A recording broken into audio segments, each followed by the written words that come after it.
अस्सलामुअलैकुम स्टूडेंट्स। तो आज हम अपना बायोकेमिस्ट्री का यूनिट नंबर 4 स्टार्ट करने जा रहे हैं, जो है हमारे पास कार्बोहाइड्रेट।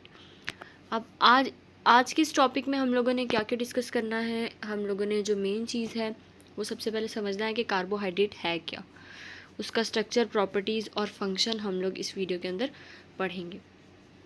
आज के हमारे पास स्टूडेंट्स कुछ लर्निंग ऑब्जेक्टिव्स हैं। तो आज के जो ऑब्जेक्टिव्स हैं हमारे पास, वो सबसे पहला ऑब्जेक्टिव है हमारे पास कि कार्बोहाइड्रेट है क्या।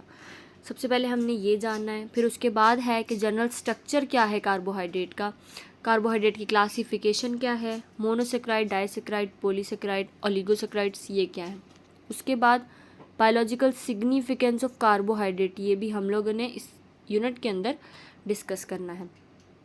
नेक्स्ट हमारे पास है कि डेफिनेशन ऑफ कार्बोहाइड्रेट। अब कार्बोहाइड्रेट है क्या, सिंपली हमारे पास कार्बोहाइड्रेट क्या है, अगर हम इसकी डेफिनेशन की तरफ जाएं, सिंपल डेफिनेशन है कि ऑर्गेनिक बायोमॉलिक्यूल है। ऑर्गेनिक मतलब ऑर्गेनिक केमिस्ट्री हम लोगों ने पढ़ी है, ऐसी केमिस्ट्री जिसके अंदर मेन एलिमेंट कार्बन होता है, उसके साथ ऑक्सीजन होता है और साथ में हाइड्रोजन होता है।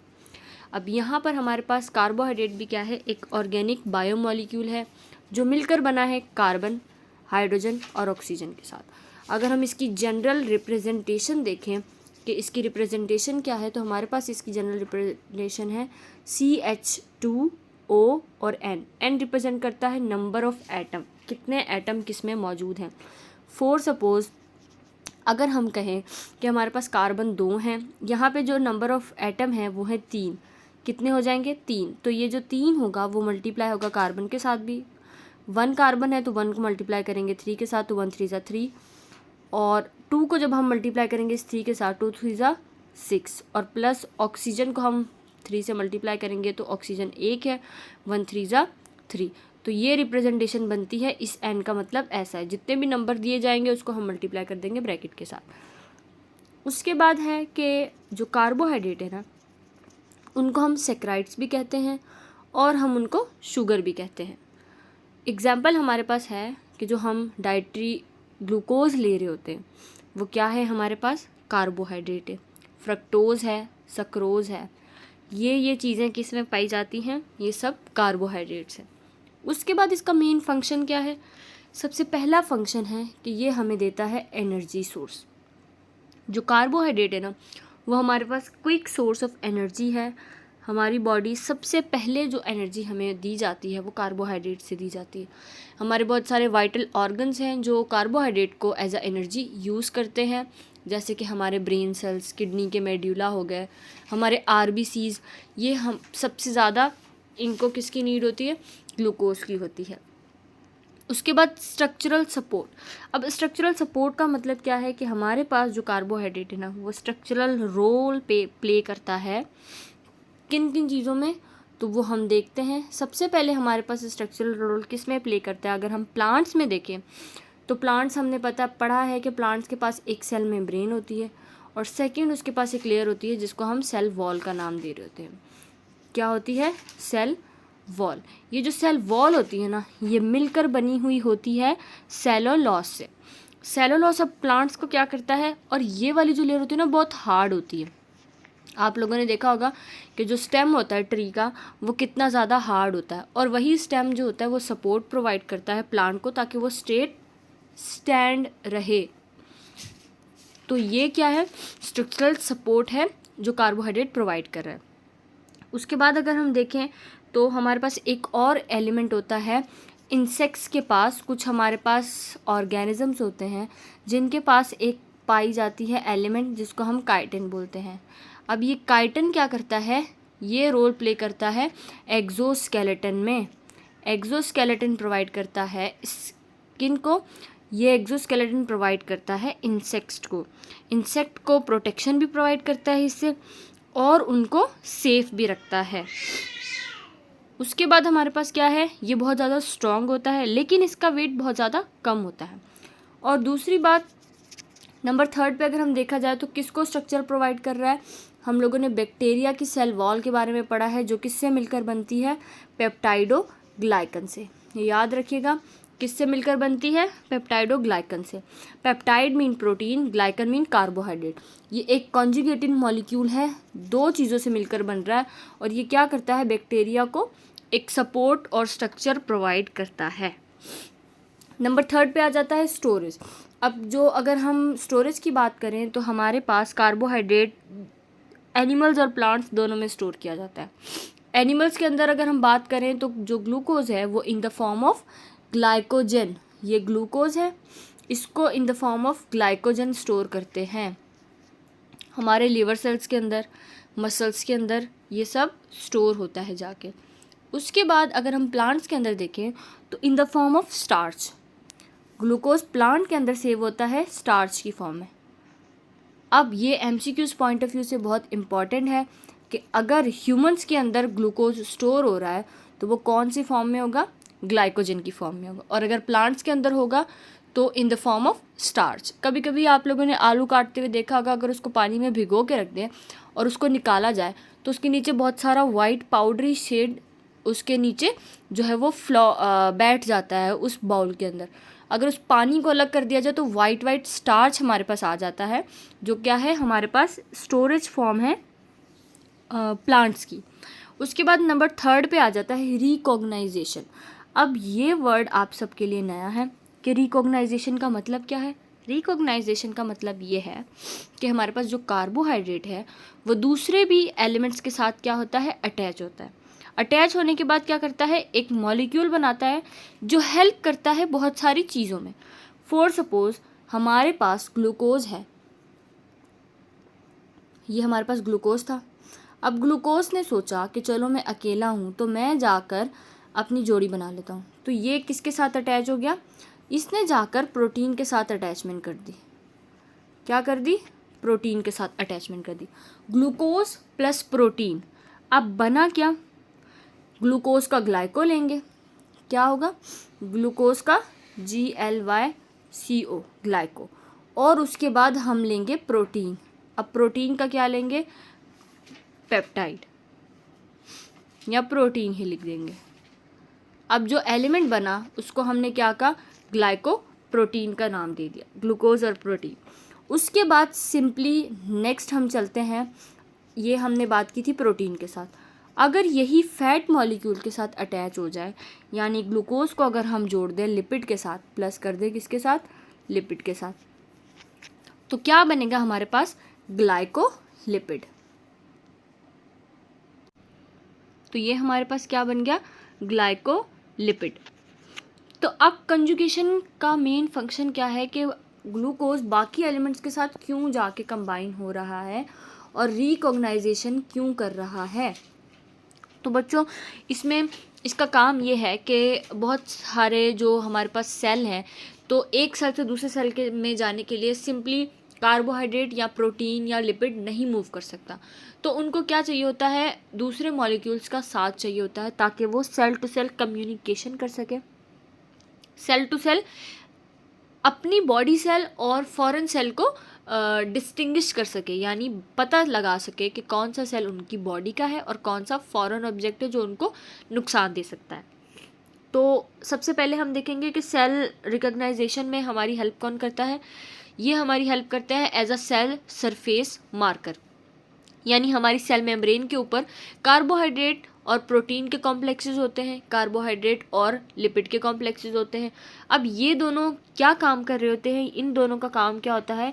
सेल टू सेल कम्युनिकेशन करना। नंबर 2 पे हम लोग जो ब्लड ग्रुपिंग कर रहे होते हैं, हमारे पास ब्लड ग्रुप आता है ना कि ए ब्लड ग्रुप है, हमारे पास ए है, बी है और ओ है। ये 3 मेजर हैं, फिर इन्हीं को मिला के ए बी ब्लड ग्रुप होता है और O positive O negative RH factors आ जाते हैं इसके अंदर। तो ABO ब्लड ग्रुप के अंदर क्या होता है? हमारे जितने भी ब्लड सेल्स होते हैं ना, ये हमारा ब्लड सेल है। RBCs जो होते हैं हमारे ब्लड के जो सेल्स होते हैं RBCs, यानी ये हमारे पास रेड ब्लड सेल है, रेड ब्लड सेल। अब होता क्या है कि इनके ऊपर एक सरफेस बनी हुई होती है। क्या बनी हुई होती है? एक सरफेस होती है। वो सरफेस क्या करती है? उस सरफेस के ऊपर हमारे पास कार्बोहाइड्रेट के इस तरह से कुछ मॉलिक्यूल्स आके चिपक जाते हैं और फिर हर कार्बोहाइड्रेट का मॉलिक्यूल डिफरेंट होता है। जैसे हमने अमाइनो एसिड पिछली वीडियो में देखा था कि हमारे पास 20 टाइप्स के अमाइनो एसिड होते हैं। क्यों? क्योंकि उनका जो आर वेरिएबल होता है ना, वो चेंज हो रहा होता है, उससे अमाइनो एसिड भी चेंज हो रहा होता है। इसी तरह आरबीसीज के ऊपर भी कार्बोहाइड्रेट मौजूद होते हैं जो डिटेक्ट करते हैं कि कौन सा ब्लड ग्रुप है, और स्पेसिफिक कार्बोहाइड्रेट ही हर ब्लड ग्रुप के ऊपर मौजूद होता है। तो ये काम होता है रिकॉग्नाइजेशन का। अब हमारे पास आपके एग्जाम पॉइंट ऑफ व्यू से डेफिनेशंस है, तो आप ये नोट डाउन कर सकते हैं कि कार्बोहाइड्रेट क्या है। आप सिंपल डेफिनेशन भी लिख सकते हैं और इसको पॉइंट्स में बनाकर भी लिख सकते हैं। अब हमारे पास कार्बोहाइड्रेट नेचुरल अकेयरिंग ऑर्गेनिक मॉलिक्यूल है, हमारे फूड के अंदर पाया जाता है और लिविंग टिश्यूज़ के अंदर भी पाया जाता है। इसके अंदर क्या क्या मौजूद होता है? हमारे पास कार्बन होता है, हाइड्रोजन होता है और ऑक्सीजन होता है। अब इसका रेशो हमेशा क्या होगा? 2:1। हाइड्रोजन और कार्बन का रेशो हमेशा, और ऑक्सीजन के साथ इनका रेशो क्या होगा? 2:1। क्यों? क्योंकि हमने पढ़ा था इसकी जनरल रिप्रेजेंटेशन में, इसको हम ब्रैकेट में डाल देंगे और यहाँ n आ जाएगा। दैट मीन हमेशा हाइड्रोजन का नंबर 2 होगा। जैसे कि वाटर में हमने देखा है ना, H2O। अगर हम देखें ऑक्सीजन का रेशो 1 होता है, हाइड्रोजन का रेशो 2 होता है, यानी हमेशा 2:1 से ही चलेंगे। इसी तरह ये भी इसी तरीके से चलते हैं। उसके बाद अब जाहिर है इसके अंदर हमारे पास अगर कार्बन है, हाइड्रोजन था और ऑक्सीजन था, तो ये आपस में जुड़ भी तो रहे होंगे। अब कौन जोड़ रहा है इनको आपस में? इनको जोड़ के रख रहा है कोवेलेंट बॉन्ड। कोवेलेंट बॉन्ड क्या करता है? इन तीनों एलिमेंट्स को आपस में जोड़ कर रखने में हेल्प करता है। और अगर हम इस कोवेलेंट बॉन्ड को ब्रेक करेंगे तो हमें क्या मिलेगी? हमें मिलेगी एनर्जी, जो हमारी बॉडी यूज़ करेगी। उसके बाद क्या है? सबसे अबंडेंट ऑर्गेनिक कंपाउंड है नेचर के अंदर। उसमें क्या होता है? Nearly all plants and animals synthesize and metabolize carbohydrate using it as a storage energy and deliver to the cell. अब क्या होता है कि हमारे पास हर एनिमल और प्लांट के अंदर ये पाया जाता है और सेंथिसाइज होता है, इसको मेटाबोलाइज करते हैं यानी इसको तोड़ा जाता है और एनर्जी रिलीज़ की जाती है डिफरेंट बॉडी पार्ट्स को। ह्यूमंस के अंदर स्टोर किया जाता है ग्लूकोज को, हमने पीछे पढ़ा है कि in the form of glycogen. और अगर हम प्लांट्स की बात करें तो in the form of starch इसके अंदर स्टोर किया जाता है। अब स्ट्रक्चर पे आ जाते हैं हम लोग के। कार्बोहाइड्रेट का स्ट्रक्चर जो है ना, वो हमें पता है किन चीज़ों से मिलकर बना है। हमारे पास कार्बन है, हाइड्रोजन है और ऑक्सीजन। जनरल इम्प्रिकल फार्मूला है इसका CH2O और वही N। अब ये इम्प्रिकल फार्मूला क्या होता है? सिंपल फार्मूला होता है जो किसी भी एलिमेंट को इंडिकेट करता है कि उसके अंदर सिंपली क्या क्या चीज़ें मौजूद हैं। ऑर्गेनिक कंपाउंड होता है और इसके अंदर हमारे पास अल्डिहाइड और कीटोन पाया जाता है और मल्टीपल हाइड्रो ऑक्सिल ग्रुप मौजूद होते हैं जो क्या कर रहे होते हैं? कार्बन की चेन से आ रहे होते हैं। अब हमारे पास ये कुछ फार्मूला है, कुछ स्ट्रक्चर है हमारे पास एक बना हुआ। हमारे पास सबसे पहला है ग्लूकोज और फ्रक्टोज। इसके अंदर ना ग्लूकोज और फ्रक्टोज अगर हम देखें तो ये सिंपल मोनोसेक्राइड्स है। आगे हम टाइप्स पढ़ेंगे इसकी। मोनोसेक्राइड्स मतलब ये सिंगल यूनिट से मिलकर बने हैं।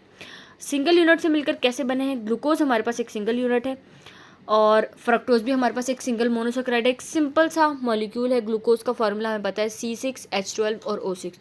फ्रक्टोज का भी सेम ही फार्मूला है। अब इन दोनों के अंदर मेजर डिफरेंस आ जाता है इनके फंक्शनल ग्रुप का। अब हमने 2 फंक्शनल ग्रुप का ऊपर नाम पढ़ा है, अल्डिहाइड और कीटोन। अब जो ग्लूकोज होता है ना हमारे पास, इसके अंदर अल्डिहाइड फंक्शनल ग्रुप होता है और जो हमारे पास फ्रक्टोज होता है इसके अंदर हमारे पास होता है कीटोन फंक्शनल ग्रुप। अब फंक्शनल ग्रुप क्या होते हैं हम आगे देख लेते हैं, लेकिन ये हमें आपको स्ट्रक्चर इंडिकेट किया गया है कि यह हमारे पास रिंग स्ट्रक्चर है। किसका? ग्लूकोज का और फ्रक्टोज का। ये एक रिंग बनी हुई है।